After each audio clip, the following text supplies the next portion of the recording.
بسم الله الحمد لله والصلاة والسلام على رسول الله صلى الله عليه وسلم.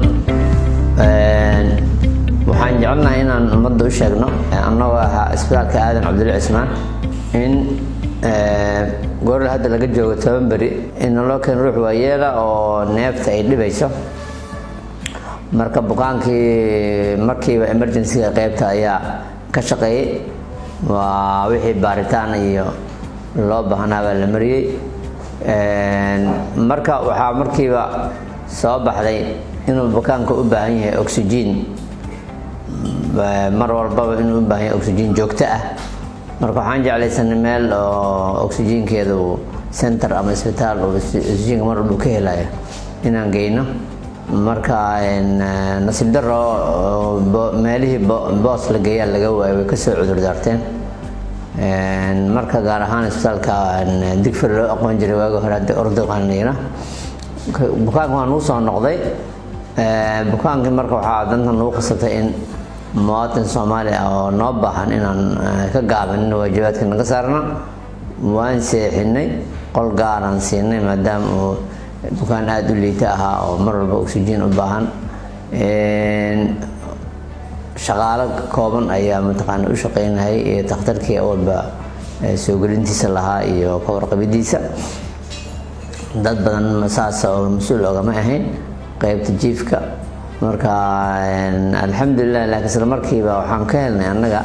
bukaanka markuu noo imaanayay undhana ma lahayn xumad ma lahayn qufacna ma lahayn marka waxaan kaloo ka helnay historygiisa in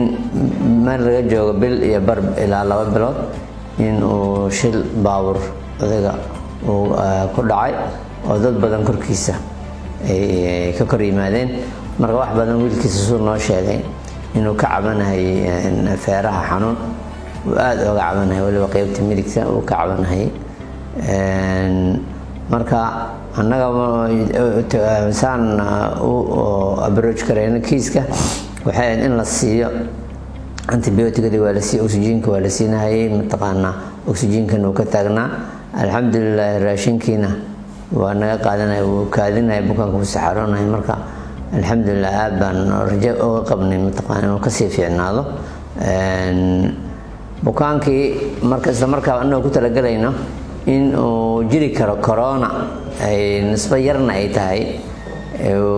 maadaama uusan qufacayn qananahayn laakiin waa ku talagalnay waxaan dalabnay in baaris loo diro tiina waana lagu kaalmeeyey waa la diray bukaankii 9 bari ka hor ayaa la diray marka jawaabtii tabcan habeen hore bay timid waa soo daahday intaas waxaan la tacaalaynay bukaankii inuu noo fiicnaan karo isbitaalka shaqadiisu ka qabsaday markii ay jawaabtii ay timid in uu bukaanku positive yahay oo corona uu positive ka yahay waa markiiba waxaan ku xawilnay qaybtii loogu talagalay oo wasaaradda caafimaadka ay u diyaarisay habeenbar ayaan rarnay isla markaana dadkii aad ugu howlnaa isaga nurse haday yihiin haday maxaan yihiin dhakhtar markiiba way raaceen oo si iyagana loo hubiyay inay bukaankii ka qaadeen maankii ku xigayna shaqaalihii oo qaybta jiifka haday yihiin takhaatiir haday yihiin habeen iyo maalinku isu bedelayay oo kalkaaliyaal waa fasaxna qolo walba waxaan gurigeeda tagtaa meeshaas isku ilaaliso soon cudurkii loo faafinin bukaanadii aad ugu hornaa shaqaalihiina wasaaraddan u dirnay in iyagana test laga qaado waa laga qaaday ilaa hadda jawaabtooda ma hayno waqtigan haddaan hadlayo duubahay marka isbitaalka mar walba wuxuu diyaar u yahay annaga haddaan markiiba jawaab degdeg ah helayn talaabadan hadda aan qaadnay hore aan qaadi lahayn alxamdulillah isbitaalka qaybtiisa bukaan socodka waa irshaadaadka jiray iyo guidelineska tilmaamaha la iskula taliyo dhan waa qaadanay meesha bukaan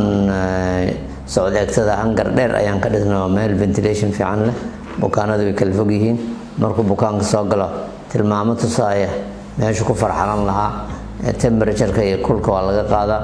maxaa la yiraahdaa banaanka isbitaalka xataa waxaa ku taal qaabka loo farxashay iyo saabuuntii iyo wixii dhammaad aan dhignay. si walba mataqaana bukaanka intuu ku dhex wareegahay iyo shaqaalahaba si joogto ah ay isu farxalaan oo saabuuntan isticmaalaan.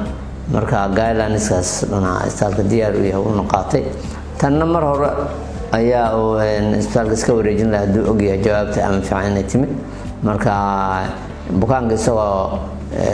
nool of maaragtay neefsanaya oksijiinkiisana fiican yahay ayaan iska xawilnay. kadib ayaan maqalnay in bukaankii uu ku dhintay isbitaalkii Martiini. maxaa la yiraahdaa Allah u naxariisto. isbitaalka marka uu sidiiba u shaqeynaya. dadkii ku howlanaana waan karantiilnay. qolkii uu ku jiray oo gaarka ahaana wasaaraddan ka dalabnay in la nadiifiyo waa la buufiyey. sariirihii iyo albaabadii iyo musqulihii iyo wixii oo dhan iyo qaybta kale oo dhanba.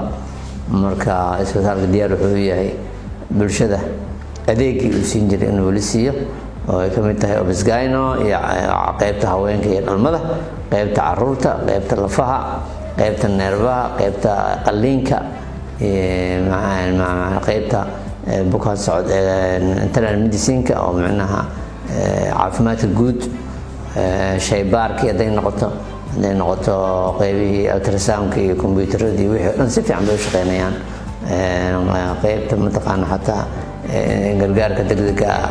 way shaqeynaysaa. marka isbitaalkii 24 hours 24 saac habeenii maalin marna maga istaagin ayaan bulshada la wadaagayna.